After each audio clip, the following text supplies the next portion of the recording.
Hi guys, let's make uttapam today. One of my favourite. First 2 onions అలాగే కొన్ని పచ్చిమిరపకాయలు తీసుకోండి. ఒక 3 తీసుకున్నాను నేను. వాటిని చిన్నలుగా ఈ మాదిరిగా చిన్నగా కట్ చేసుకోవాలి.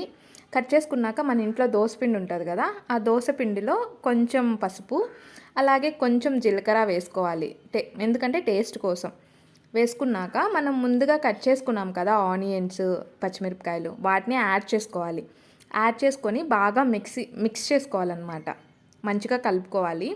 సో ఇలా కలుపుకుంటే మనకు ఊతప్పం బ్యాటర్ రెడీ అయిపోయింది.